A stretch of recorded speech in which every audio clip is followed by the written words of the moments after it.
Какими страшилками вас пугали в детстве? Баба-Ягой, как всегда. Да так-то никакими, только Баба-Ягой, там, Кощеем Бессмертным, вот этими. Из детства могу вспомнить, а так больше не знаю. Бугимен, не знаю, Да, который под ночью кроватью. тебя утащит. Прячешься под темноте. одеялом от него. Да. До сих пор страшно. А какие-нибудь еще страшные герои помните? Дракулу. Девочка из фильма «Звонок». Черные волосы, белая ночнушка. Всегда страшно. Смотрела это в детстве. Только ей, наверное. Бармалеем, только их. А так, чтобы очень страшно, нет. Я не знаю даже.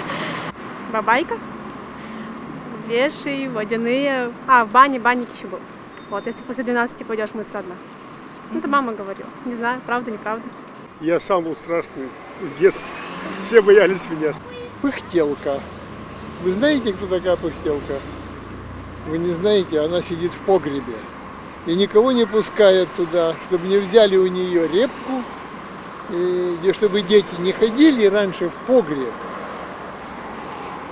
А погреб это в доме, в деревенском доме есть погреб. Там, значит, сметана, молоко, простокваша в крынках. Чтобы дети не ходили туда и не ползали в этот, вот пугались, что там сидит пыхтелка. Вот это я помню из своего детства. Баба-Ягой. Боялся очень. Ну, Кощей. Все. Больше не было, не видел никого. Ну, под кровать залезли в детском садике и за волосы меня потянули и испугали. Мама бурабашка меня пугала. А что это такое? Ой, не знаю, но боялся я сильно. Ну, бывает, там где-то говорят, черти есть. Вот это да, бывает.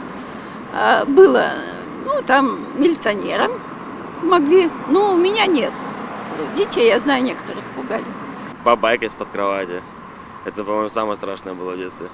А еще каких-нибудь героев помните, от которых прятались под одеялом? Ну, Фредди Крюгер.